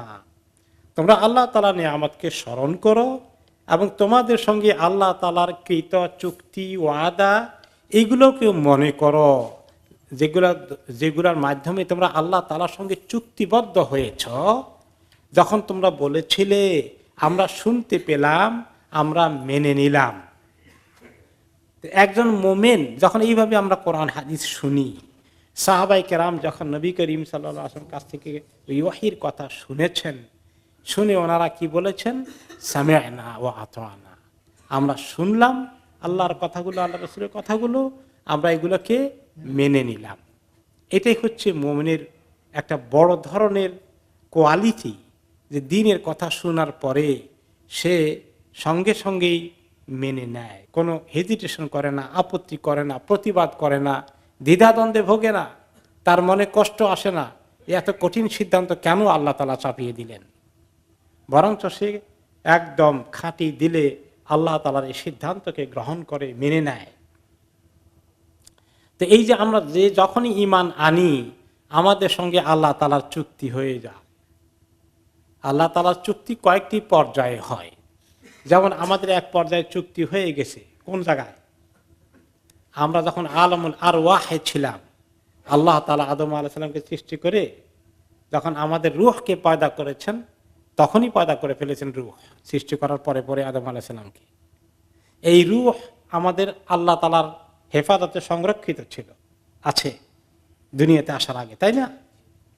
তো এই রূহগুলাকে আল্লাহ তাআলা জমায়েত করেছেন। জমায়েত করে কি বলেছিলেন? আলাস্তু বিরব্বিকুম, আমি কি তোমাদের রব নই? আমি কি তোমাদের রব না? ক্বালু বালা, রূহ বলেছে অবশ্যই, অবশ্যই আপনি আমাদের রব। এই যে চুক্তি করেছি সেই চুক্তির কথা তো ভুলে গিয়েছি, কিন্তু কোরআন হাদিস এবং নবুয়তের মাধ্যমে আল্লাহ তাআলা নবীদের মাধ্যমে সমস্ত যুগে যুগে এই চুক্তির কথা স্মরণ করে দিয়েছেন। এবং সেটা হচ্ছে কোনো রব নেই আল্লাহ ছাড়া, কোনো ইলাহ নেই আল্লাহ ছাড়া, লা ইলাহা ইল্লাল্লাহ। এই কালিমা সকল নবীদেরকে দিয়ে ওই চুক্তিটাকে নবায়ন করা হয়েছে। কাজেই যখন যে নবীর উম্মত হিসাবে নিজেকে স্বীকৃতি দেয়, এই কালিমা পড়ে, এই কালিমা পড়ার সঙ্গে সঙ্গে আল্লাহ তাআলার সঙ্গে কি হয়ে যায়? চুক্তি হয়ে যায়। আমার আল্লাহ যে সমস্ত ফরমান দেবেন আমি সবগুলোকে মেনে নেব। যেটা করতে বলেছেন করব, যেটা করতে নিষেধ করেছেন করব না। এই চুক্তি করতে পারাটাও সৌভাগ্যের ব্যাপার। অনেকে এই চুক্তি আর করেনি, যারা লা ইলাহা ইল্লাল্লাহ পড়েনি তারা এই চুক্তি করছে না। তারা কিন্তু বড় নিয়ামত থেকে মিস করলো চুক্তি না করে। আর যারা করেছি তারা অনেক বড় কাজ করেছি, কিন্তু আমাদের দায়িত্ব হচ্ছে ওই চুক্তিটাকে ঠিক রাখা। এই জন্য আল্লাহ তাআলা বারে বারে স্মরণ করিয়ে দিচ্ছেন যে আল্লাহর সঙ্গে কৃত ওয়াদা এটা নিয়ামত, তোমরা এটা জানতে পেরেছো, বুঝতে পেরেছো, লা ইলাহা ইল্লাল্লাহর সন্ধান পেয়েছো। এটাকে বলে এখন তোমরা যখন বলেছ এই কথার মাধ্যমে আমি যা নাজিল করব, যা হুকুম দেবে মেনে নেবা, সামি'না ওয়া আতা'না, এই প্রিন্সিপালের উপর টিকে থাকো। আর ওয়াত্তাকুল্লাহ, আল্লাহ তাআলাকে ভয় করো, আল্লাহ তাআলাকে ভয় করো। এই কতগুলো আয়াতে সবগুলোর মধ্যেই কয়েকবার এসেছে ওয়াত্তাকুল্লাহ, ওয়াত্তাকুল্লাহ। দেখবেন আপনি খেয়াল করে আল্লাহ তাআলাকে ভয় করার দরকার। এই কথা কোরআনে পাকে আল্লাহ তাআলা কত নসিহত করেছেন। ওয়াত্তাকুল্লাহ হাক্কা তুকাতিহি বলেছেন, আল্লাহকে ভয় করার মতো ভয় করো। কেন আমরা মাঝে মধ্যে উল্টাপাল্টা কাজ করি, গুনার দিকে চলে যাই, ঝগড়া ফাসাদ করি, মানুষকে কষ্ট দেই, কবিরা গুনাহ করি, কত ফাসাদ করি। আল্লাহর ভয় থাকলে এগুলো করতে পারতাম? এই জন্য আল্লাহ তাআলার ভয় মানুষের দিলে আল্লাহ তাআলা নিজে স্মরণ করিয়ে দিচ্ছেন যে তোমরা যে চুক্তি করেছ ঠিক রাখো কি না এটা খেয়াল করো, আল্লাহকে ভয় করে সাবধান, এমন কোনো কাজ করো না যে চুক্তি লঙ্ঘন হয়ে যায়।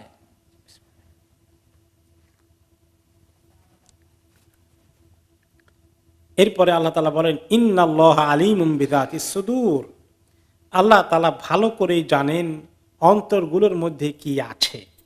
এখন আমরা তো বলি যে হ্যাঁ আমরা আল্লাহর কথা মেনে চলি, আমরা মুমিন, আমরা মুসলিম, আমরা কেউই 2 নম্বর করি না। কাউকে যদি বলা হয় আপনি তো কাজটা 2 নম্বর করলেন, তো লোকেরা অ্যাকসেপ্ট করে? সবাই মনে করে আমি 1 নম্বর, সবাই মনে করে আমি খাঁটি। তো আল্লাহ তাআলা বলে ক্লেম তো করো সবাই মুমিন, মুত্তাকি, মুসলিম, তুমি অনেক ভালো মানুষ। যে খারাপ মানুষটা সেও নিজেকে প্রকাশ করতে চায় যে আমি আসলে অনেক ভালো মানুষ, খামাখা মানুষ আমার বিরুদ্ধে বদনামি করে। তো আল্লাহ তাআলা বলেন যে কে কি করো আমি জানি না, এই দাবি করলে হবে নাকি? ইন্নাল্লাহা আলিমুম বিযাতিস সুদূর, তিনি ভালো করেই জানেন অন্তরগুলোর মধ্যে কি আছে। কাজে আল্লাহকে ভয় করো, খবরদার কোনো কাজে কর্মে ইমানের মুখালিফাত হয়ে যায়, ইমানের চুক্তির বিপরীত কাজ হয়ে যায়, এমন কোন কাজ তোমরা করো না। এরপরে আল্লাহ তাআলা বলছেন, এখানে যদিও ইমাম ইবনে কাসির রাহমাতুল্লাহ আলাইহি বলছেন এখানে মদিনার মুহাজির এবং আনসারীদেরকে লক্ষ্য করে বলা হয়েছে যে তিনি যখন কাউকে ইসলামে কবুল করাতেন, ইসলামে দীক্ষিত করতেন, কেউ কালিমা পড়তো, ওনারা কিভাবে কালিমা পড়তো? নবী করিম সাল্লাল্লাহু আলাইহি ওয়াসাল্লাম হাতে হাত রেখে বায়াত করতেন। এবং তিনি মাঝে মধ্যে সাহাবায়ে কেরাম বলেছেন কানু ইবাইউনা আলাইহা রাসূলুল্লাহ সাল্লাল্লাহু আলাইহি ওয়াসাল্লাম ইসলামিহিম, ইসলাম কবুল করার সময় ওনার হাতে হাত রেখে বায়াত করতে, শপথ করত। কি বলতেন ওনারা? বায়ানা রাসূলুল্লাহ সাল্লাল্লাহু আলাইহি ওয়াসাল্লাম আলা সামি ওয়া তাআতি ফি মানশাতিনা ওয়া মাকরাহিনা ওয়া আসরাতিনা আলাইনা, যে আমরা নবী করিম সাল্লাল্লাহু আলাইহি ওয়াসাল্লামকে বায়াত করেছি, ইসলামে দাখিল হয়েছি, যে ওনার কথা শুনবো, উনি কাউকে দায়িত্বশীল নিয়োগ করলে, কোনো জায়গায় কাউকে আমির বানিয়ে দিলে আমরা তার কথা শুনবো এবং তার আনুগত্য করব। যখন আমাদের আনুগত্য করতে ভালো লাগে তখনও করব, আনুগত্য করতে সুবিধা লাগছে না, লোকটা বেশি সুবিধার না, এরপরেও বিশৃঙ্খলা সৃষ্টি করব না, আমরা তার আনুগত্য করে যাব। এইভাবে করে ওনার সঙ্গে আমরা আনুগত্যের বায়াত করেছি। তো আল্লাহ তাআলা বলে যে সেগুলো আল্লাহ তাআলা জানেন, তিনি কে রক্ষা করছে, কে সেগুলোকে ঠিকমতো হক আদায় করছে আর কে করছে না, সবগুলো খবরই আল্লাহ তাআলা রাখেন। সাহাবায়ে কেরাম ওনার হাতে বায়াত রেখে ইসলাম কবুল করেছেন। পরবর্তী পর্যায়ে তো এইভাবে বায়াত ছাড়াও ইসলামে দাখিল হওয়া যায় এবং এখনো হচ্ছে। এবং আমরা যারা ইসলামে এসেছি আমরা কার হাতে বায়াত গ্রহণ করেছি? তো কেউ কেউ বলে যে বায়াত ছাড়া তো হবে না, অমুক শেখের বায়াত করতে হবে, অমুক তরিকার বায়াত করতে হবে, এটাকে দলিল হিসাবে ব্যবহার করেন। তো এই বায়াত আসলে নবী করিম সাল্লাল্লাহু আলাইহি ওয়াসাল্লাম যে শান ছিল সেই শানের কথা আলাদা। নবীর উপস্থিতিতে ওই বায়াতটা জরুরি, কিন্তু ওনার অনুপস্থিতিতে যে কেউ কালিমাতুশ শাহাদা পড়ে ফেলে সে ইসলামে দাখিল হয় নাকি হয় না? নাকি আটকে থাকবে, আরেকজনের হাত ধরে তাকে উঠাইতে হবে, বায়াত করে ঢুকাইতে হবে?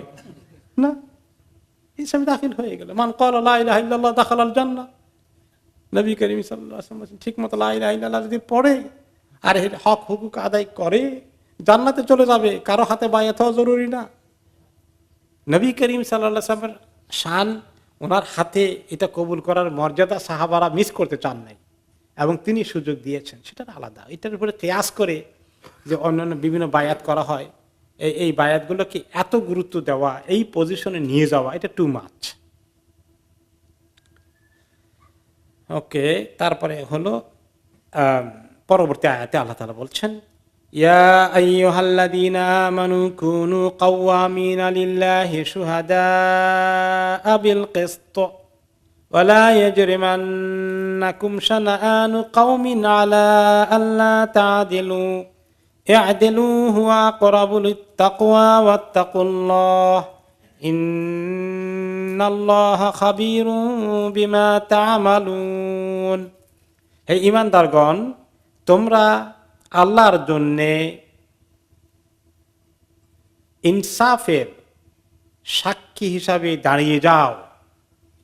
তোমরা থাকবে সবসময় ইনসাফের সাক্ষী, ইনসাফ কায়েম করার জন্যে তোমরা সাক্ষ্যদাতা হবে। তোমাদের হাতে দুনিয়াতে ইনসাফ কায়েম হবে।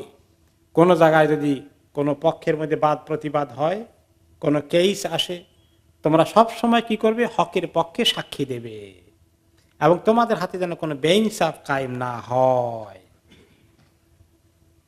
ওকে, আল্লাহ তাআলা এই উম্মতকে ইনসাফ কায়েম করতে বলেছেন, ইনসাফের সাক্ষী হতে বলেছেন।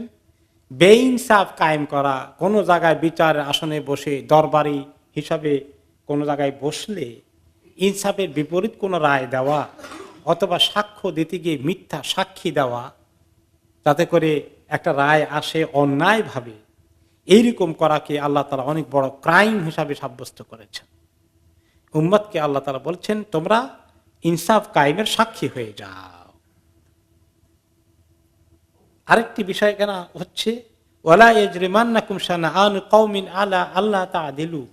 কোন জাতির সঙ্গে, কোন ব্যক্তির সঙ্গে, কোন পরিবারের সঙ্গে যদি তোমার দুশ্মনী থাকে, তাহলে তাদের দুশ্মনী করতে করতে তোমাদেরকে এমন খারাপ অবস্থা যেন না নিয়ে যায় যে বিচারে বসলে তুমি তোমার পক্ষের লোকদের পক্ষপাতিত্ব করো, যার সঙ্গে দুশ্মনী তার বিরুদ্ধে রায় দাও অথবা তার বিরুদ্ধে সাক্ষী দিয়ে ফেলো।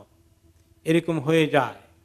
কোন কোন সময় মনে করেন দুই পক্ষ নিয়ে দরবার হচ্ছে, গ্রামের পঞ্চায়েতরা অনেক সময় কারো সঙ্গে তার খাতির আছে অথবা কেউ তার আত্মীয়, রায় দেওয়ার সময় কি করে? আত্মীয়ের পক্ষে যার সঙ্গে খাতির আছে তার পক্ষে রায় দিয়ে দেয়, আরেকজনের বিপক্ষে রায় দিয়ে দেয়, ইনসাফের ভিত্তিতে দিতে পারে না। এটা একটা সাংঘাতিক বড় ধরনের ক্রাইম। আল্লাহ তাআলা এই বিষয়ে উম্মতকে সাবধান করছেন, খবরদার, ই'দিলু হুয়া আকরাবু লিত-তাকওয়া। তোমরা ইনসাফ কায়েম করো, সেটা তাকওয়ার অনেক কাছাকাছি, সেটার মাধ্যমে তাকওয়া আসবে তোমাদের জীবনে। ইনসাফ কায়েম না করলে তোমরা তাকওয়া হারিয়ে ফেলবে। এই ইনসাফ কায়েম আমি যদি নিউট্রাল থাকি, আমার কাছে কেস এসেছে, দুইজনই, কেউ আমার আত্মীয় না, কেউ আমার পক্ষের লোক না, কারো সঙ্গে আমার অতিরিক্ত খাতির নেই, তখন মনে হয় যেন আমি ইনসাফ কায়েম করতে পারবো। কিন্তু যদি একজনের সঙ্গে আমার খাতির থাকে, একজনের সেখানে আমি যখন বিচারের, অথবা আরেকজনের সঙ্গে আমার দুশ্মনী আছে, এইখানে যদি আমি দরবারি হিসাবে বিচার করতে যাই, তাহলে কি হয়, যার সঙ্গে দুশ্মনী আছে তার বিরুদ্ধে রায় দেওয়ার সুযোগ গ্রহণ করে ফেলতে পারি। আল্লাহ তাআলা এখানেই বলছেন, দুশ্মন হলেও তোমার যে কোনো বিষয়ে তুমি যখন সিদ্ধান্ত নিবে, ফয়সালা করবা, সেখানে যেন তুমি ইনসাফকে মিস না করো। এখন এটা কি মুসলমান অমুসলমান উভয়ের ক্ষেত্রে বিবেচনা করা যায় কিনা? অবশ্যই। এখন মনে করেন একজন মুসলিম আর আরেকজন অমুসলিম, দুইজনের সম্পত্তি একটা নিয়ে দান দরবার করছে।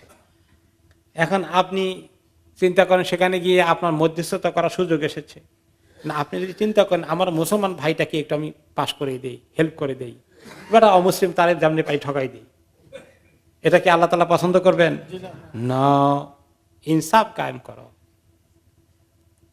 তোমার দুশ্মন যদি মুসলিমও না হয়, তারপরে তোমাকে ইনসাফ কায়েম করতে হবে। আর সাহাবায়ে কেরাম এভাবেই করেছেন, এই উম্মতের সালফে সালহিন তাই করেছেন। কখনোই তারা এই নিজের, হযরত আলী রাদিয়াল্লাহু আনহুর সময়ে সম্ভবত শরাইহ আল কাদি, আলী রাদিয়াল্লাহু আনহুর সময় তিনি খলিফা, শরাইহ আল কাদির কোর্টে কেস আসছে, আলী রাদিয়াল্লাহু তাআলা আনহুকে তিনি ডাকিয়েছেন, এবং যিনি তার বিরুদ্ধে কেস করেছেন উভয় আসছেন কোর্টে। তিনি তো খলিফা, শরাইহ আল কাদি নিজের চেয়ার থেকে উঠে খলিফাকে বসতে দিয়েছেন না, দুইজনকে, একজন আসামি আরেকজন কি বাদী বিবাদী, দুইজনকে সমান অধিকার দিয়ে ফয়সালা করে দেখা গেল যে প্রমাণ অনুযায়ী আসলে আলী রাদিয়াল্লাহু আনহু নির্দোষ। ফয়সালা হয়ে গেল। হয়ে যাওয়ার পরে তিনি এবার কেস শেষ। এখন আলী রাদিয়াল্লাহু আনহুকে তিনি উঠে দাঁড়াই সালাম করলেন, মোলাকাত করলেন, বললেন সরি, মাফ করবেন, আমি যেহেতু বিচারকের আসনে বসছি আপনার যথাযথ সম্মান দিতে পারি নাই, দুইজনকে একরকমে দেখছি। তিনি বলতেন, তুমি যদি এরকম না করতা, আমাকে আগেই সম্মান করা শুরু করে দিতা, তাহলে তো তোমাকে আমি শাস্তি দিতাম। এইভাবে এটাই হচ্ছে এই উম্মতের জন্য এক্সাম্পল। কিন্তু আজকে আমাদের এই উম্মতের অবস্থা কি বলেন তো দেখি। ইন্না লিল্লাহি ওয়া ইন্না ইলাইহি রাজিউন।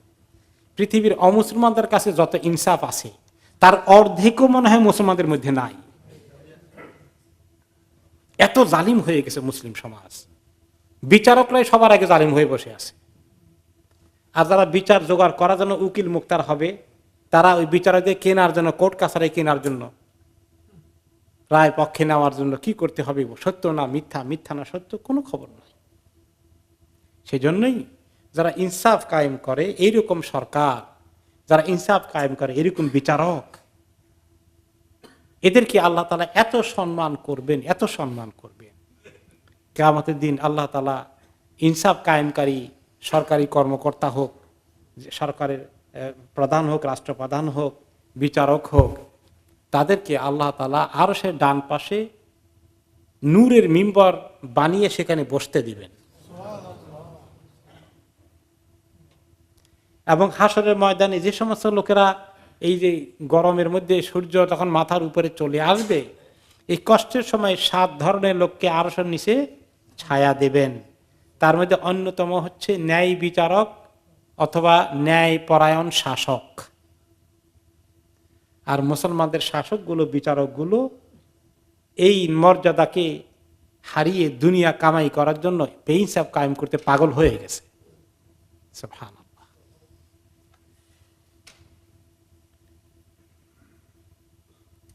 এ'দিলু হুয়া আকরাবু লিত-তাকওয়া, তোমরা ইনসাফ কায়েম করো, সেটা তাকওয়ার অনেক নিকটবর্তী। এর মাধ্যমে তুমি তাকওয়া অর্জন করে ফেলতে পারবে। তাহলে এই আদল ইনসাফ কত বড় জিনিস! শুধু বিচারক নয়, শুধু রাষ্ট্র পরিচালকগণ নয়, অন্যান্য জায়গায় পঞ্চায়েতগণ, দরবারি কারবারিগণ, পরিবারের মধ্যে পরিবারের কর্তা যিনি আছেন তারও কি করা উচিত? ইনসাফ কায়েম করা উচিত। শ্বশুর শাশুড়ির কি করা উচিত? ইনসাফ কায়েম করা উচিত। ছেলে মেয়েদেরকে একটাকে খুব আদর করে, খুব পছন্দ করে, আরেকটাকে কম পছন্দ করে। একটার কোনো দোষ তোকে দেখে না, বাকি তার আরেকটা খালি দোষ দেখে, কোনো কিছু করলেই খালি তার রং আবিষ্কার করে। এরকম হয় কিনা মাঝে মধ্যে? পুত্রবধূদের মধ্যে, জালদের মধ্যে, কন্যাদের মধ্যে, ছেলেদের মধ্যে, সব জায়গায় কি করতে হবে? ইনসাফ কায়েম করতে হবে। কোলটানা বলে আমাদের এলাকায়, পক্ষপাতিত্ব করা। এই ধরনের একটা মেন্টালিটি কাজ করে। অনেক জায়গায় দেখা গেছে যে এক ছেলেকে এক মেয়েকে এত পছন্দ করে তার সব দিয়ে দিতে চায়, আর বাকিগুলাকে বঞ্চিত করতে চায়। এই সমস্যা কোন জায়গায় বেইনসাফ আল্লাহ সহ্য করেন? কোন জায়গায় সহ্য করবেন না। আল্লাহকে ভয় করো। ইন্নাল্লাহা খাবীরুম বিমা তা'মালুন, তোমরা কি করো সেগুলো আল্লাহ তাআলা সব খবর রাখেন। খালি নামাজ পড়ো কিনা এইটার খবর রাখেন? তোমরা কোথায় বেইনসাফ করো আর কোথায় ইনসাফ করো সবগুলোর খবর আল্লাহ তাআলা রাখেন। এই জন্য আল্লাহকে ভয় করে তোমরা এই সমস্ত কাজ কারবারগুলো করো। এই বেইনসাফ পারিবারিকভাবে কিভাবে হয় তার একটা এক্সাম্পল একটা হাদিসে এসেছে। সাহাবী নোমান ইবনে বাশীর রাদিয়াল্লাহু তাআলা আনহু বলেন, নাহালানি আবি নাহলান, যে আমার নোমান হচ্ছেন সন্তান, পিতা হচ্ছেন বাশীর, দুইজনই সাহাবী। তো নোমান সন্তান ছোট, আর বশীর তার পিতা তিনি বড়। তো দুইজনে বশীর সাহাবী তার ছেলে নোমানকে নিয়ে গেছেন রাসূলুল্লাহ সাল্লাল্লাহু আলাইহি ওয়াসাল্লামের কাছে। কেন? কারণ হচ্ছে যে ওনার মা, এই বাশীরের স্ত্রী নোমানের মা, ওনার নাম ছিল আমরা বিনতে রাওয়াহা রাদিয়াল্লাহু আনহা। তো হয়তো এই সাহাবীর একাধিক সন্তান ছিল বা কিংবা একাধিক বিবিও ছিল, কিন্তু এর মধ্যে এই ছেলেটা যে নোমান এনাকে বেশি মহব্বত করতেন, আর ওনার স্ত্রীও এই ছেলেকে বেশি মহব্বত করেন। তো স্ত্রী পুশ করছেন স্বামীকে যে এর বেশি করে কিছু দিয়ে যান আপনি মরে যাওয়ার আগে। তো কাছে ঠিক আছে, আমি তাকে একটা এরকম একটা কোনো জায়গায় আছে কৃতদাস, অনেক দাম আছে, ওইটা তাকে দিয়ে দেওয়ার জন্য ঠিকঠাক করে দিয়েছেন, তাকে এটা দিয়ে দিলাম। তো ওনার স্ত্রী আমরা বিনতে রাওয়াহা বলেন, লা আরদা হাত্তা তাশহাদা আলাইহি রাসূলুল্লাহ সাল্লাল্লাহু আলাইহি ওয়াসাল্লাম, আমি আপনার এরকম মুখে বলা কথাকে বিশ্বাস করব না, এই গিফট দেওয়াকে। আপনি আল্লাহর রাসূল সাল্লাল্লাহু আলাইহি ওয়াসাল্লামের কাছে গিয়ে ওখানে গিয়ে ওনাকে সাক্ষী বানাইয়া কনফার্ম করে নিয়ে আসেন। তো আমার আব্বা আমাকে নিয়ে গেলেন। ফাজাআহু লিয়াশহাদাহু আলা সাদাকাতি আলা সাদাকাতি, আমাকে আমার পিতা যেটা দান করেছেন সেটা ওনার আল্লাহ নবীর কাছে গিয়ে কনফার্ম করে সিল চপ্পর মারাই আনতে নিয়ে গেলেন। নবী করিম সাল্লাল্লাহু আলাইহি ওয়াসাল্লামের কাছে বলার পরে তিনি কি বললেন? আকুল্লু ওয়ালাদিকা নাহালতা মিসলাহু, তোমার সন্তান কয়জন আছে সবাইকে এরকম করে একটা একটা করে দিয়েছ গিফট সমানভাবে? ক্বালা লা, কন্যা তা তো করিনি, খালি একে স্পেশালি দিয়েছি। ফাকালা ইত্তাকুল্লাহ ওয়া'দিলু ফি আওলাদিকুম, তিনি বললেন আল্লাহকে ভয় করো আর সন্তানদের মধ্যে ইনসাফ কায়েম করো। অন্য রিওয়ায়াতে এসেছে, ইন্নী লা আশহাদু আলা জুর, আমি কোনো মিথ্যার সাক্ষী হব না, অন্যায়ের সাক্ষী হব না, জুলুমের সাক্ষী বানাই দিয়ে আসছো আমাকে। তাহলে আমরা দেখি যে পারিবারিক ভাবেও আমরা অনেক সময় এরকম বেইনসাফ কায়েম করি। আমাদের সমাজে এরকম আছে কিনা বলেন তো? আছে, যথেষ্ট আছে।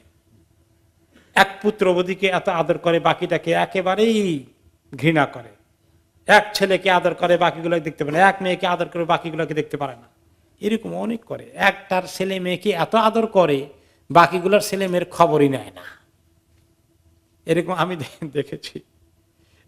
সুবহানাল্লাহ, আশেপাশে পাড়া প্রতিবেশীর মধ্যে অনেক দেখেছি, আত্মীয় স্বজনের মধ্যে কয়েক ছেলে পেলে আছে, কিন্তু একটার ছেলেকে বাবা এত পছন্দ করে, তার কোলে খালি ওই ঘরের নাতিটাই তার কোলে থাকে, আর কোন নাতি পাতি তার কোলে দেখিনি আমি। দেখছেন কদ্দূর যায়।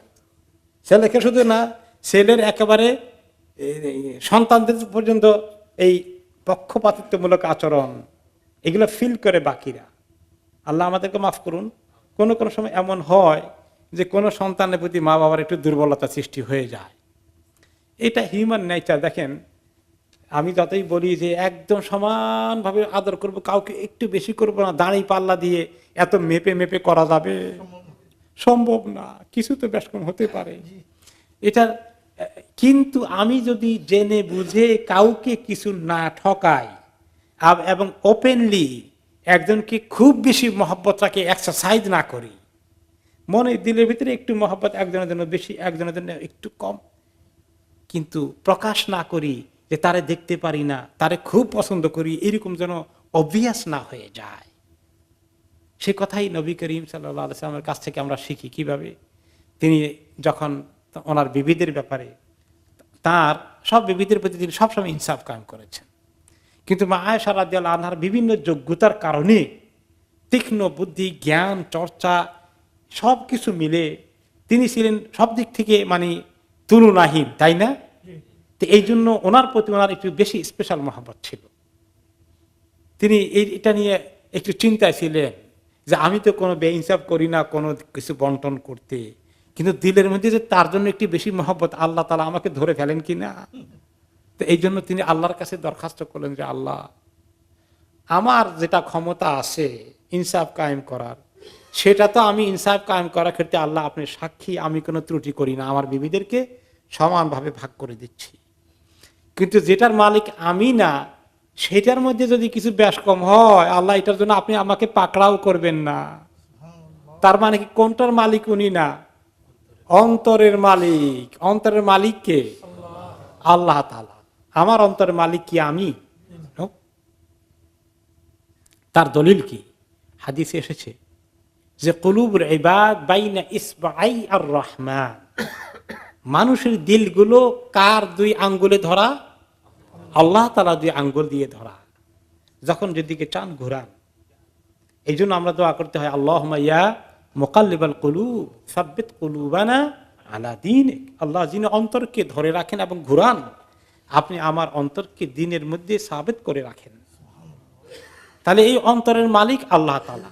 অন্তরের মধ্যে যদি কারোর প্রতি একটু স্নেহ মায়া মমতা বেশি হয়ে যায়, কিন্তু আপনি ভাব ভঙ্গিমায়, আচার ব্যবহারে, দান দক্ষিণায়, কোনো দিক থেকে আপনি বেইনসাফ করেন না, তাহলে অন্তরে একটু মায়া থাকলে এই জন্য আল্লাহ তাআলা আপনাকে দায়ী করবেন না। কিন্তু যদি কোনো কিছু প্রকাশ করে ফেলেন, আপনি অন্যদেরকে অফেন্ড করে ফেলেন, কষ্ট দিয়ে ফেলেন, একজনকে একেবারেই খুব বেশি মহব্বত প্রকাশ করা শুরু করে দেন, এটা ইনসাফের খেলাফ।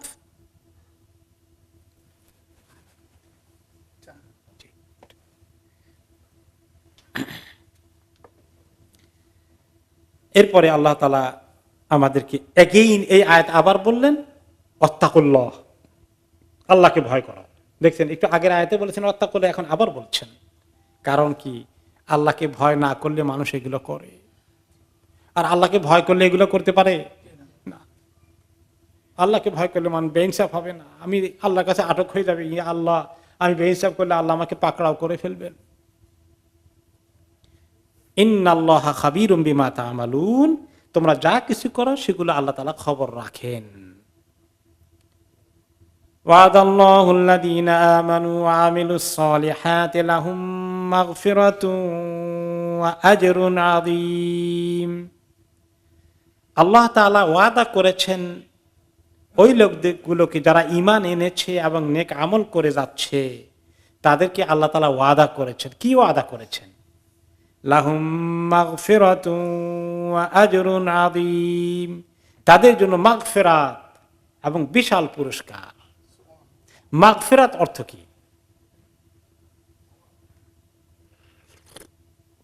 আর বলি আল্লাহ তাআলা মাগফিরাত দান করুন। মাগফিরাত মানে ক্ষমা।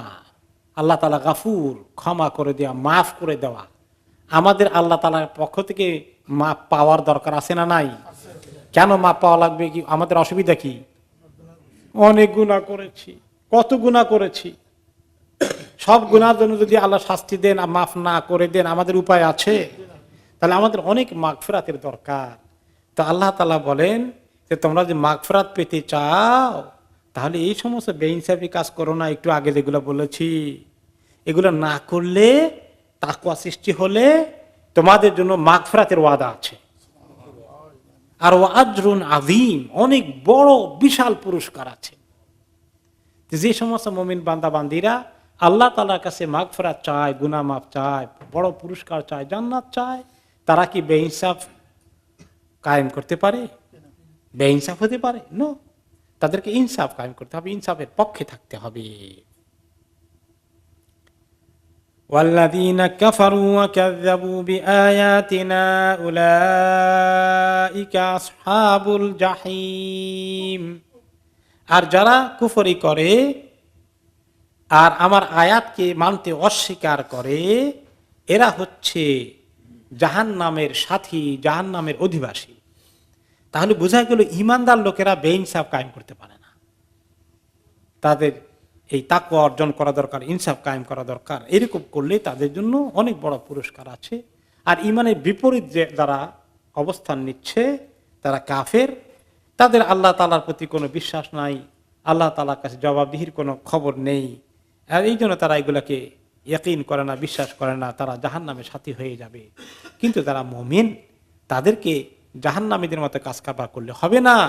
তাদের নিজস্ব আল্লাহর সঙ্গে ইত্তাকুল্লাহ, এটা আল্লাহর সঙ্গে সম্পর্কের বিষয়, আল্লাহকে ভয় করা, হুকুমকে মেনা, সামিনা ওয়া আতানা, সব আল্লাহ তাআলার সঙ্গে। আর যখন ইনসাফ আসে তখন কার সঙ্গে সম্পর্ক? বান্দার সাথে সম্পর্ক, বান্দার সঙ্গে লেনদেন, এগুলোর ক্ষেত্রেও তারা কি করে? তারা ঠিক মতো।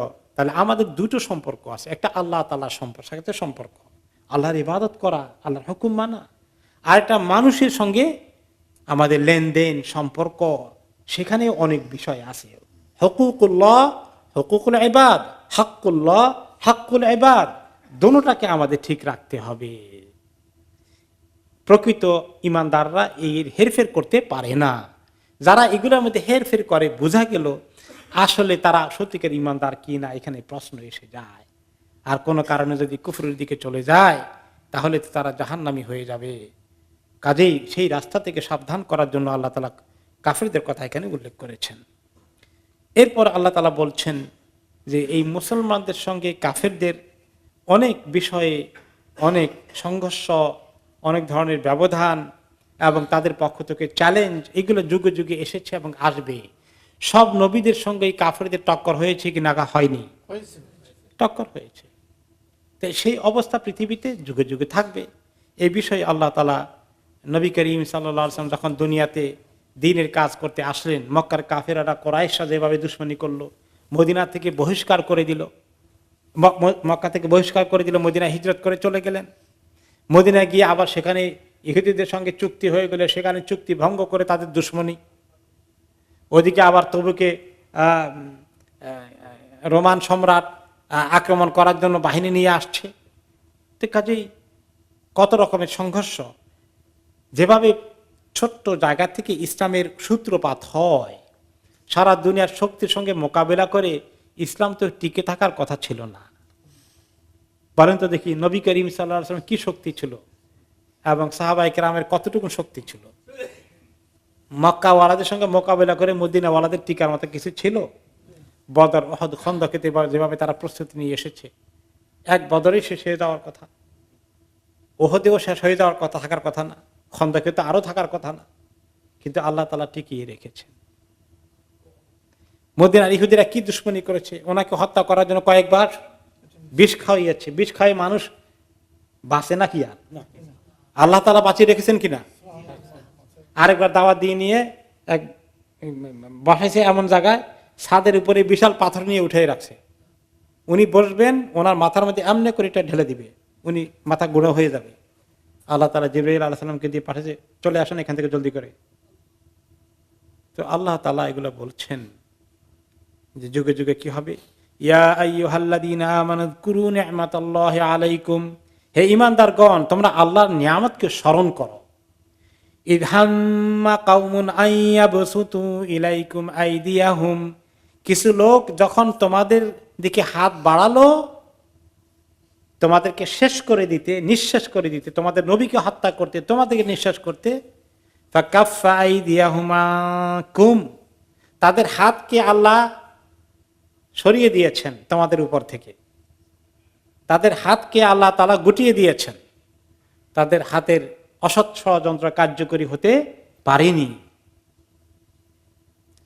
কাজেই আল্লাহ তাআলা যুগে যুগে যেভাবে তোমাদেরকে সাহায্য করেছেন, বিশেষ করে মদিনার নবী করিম সাল্লাল্লাহু আলাইহি ওয়াসাল্লামের এই যে লড়াই হয়েছে, কাশমকাশ হয়েছে, সংঘর্ষগুলো হয়েছে, বারে বারে তারা ষড়যন্ত্র করেছে, সেগুলোকে আল্লাহ তাআলা মোকাবিলা করেছেন। তোমরা এই কথাকে মনে করে আল্লাহ শুকর আদায় করো। খন্দকের যুদ্ধে আল্লাহ তাআলা বলেছেন ওয়াকাফাল্লাহুল মুমিনিনাল কিতাল, মক্কার এবং আরব দেশের সমস্ত শক্তিগুলো ঐক্যবদ্ধ হয়ে খন্দকের যুদ্ধে, আহজাবের যুদ্ধে আসছিল, মদিনার চতুর্দিকে ঘেরাও করে আক্রমণ করবে। আর মুসলমানরা চিন্তা করে দেখলেন এত বড় শক্তি আসছে, তাদের সামনে মোকাবিলা করে টিকে থাকার মতো পজিশন নাই। এই জন্য নিজেদের আত্মরক্ষা করার জন্য চতুর্দিকে খালের মতো পরিখা খনন করেছেন, যাতে তারা ক্রস করে আসতে না পারে, গভীর খাল খুঁড়ে ফেলছিলেন। এখন এভাবে যদি 2-4 বছর যাইতো, তাহলে মদিনা খাবার তো শেষ হয়ে যেত, আর ওদের সাপ্লাই তো ঠিকই আসবে। আপাতত ওনারা খাল খুঁড়ে বাঁচলেও 2-4-5 বছর পরে কি হবে? মদিনা তো দুনিয়া থেকে বিচ্ছিন্ন হয়ে যাবে। তো এই অবস্থা তো শেষ হয়ে যাওয়ার কথা। আল্লাহ তাআলা কি করলেন, কয়েকদিন এভাবে পরীক্ষায় ফেলে দিয়ে মুসলমানরা পরীক্ষায় পাশ করলেন। এরপরে আল্লাহ রাব্বুল আলামিন কি করলেন, যুদ্ধ যাতে না হয় বাতাস পাঠিয়ে দিলেন, তুফান, কি তুফান, সাইক্লোন। এমন সাইক্লোন আসলো যে তাদের ক্যাম্প ট্যাম্প, তাবু টাবু, খাবার, হান্ডি পাতিল সমস্ত লন্ড ভন্ড হয়ে গেল, সব চুরমার হয়ে গেল।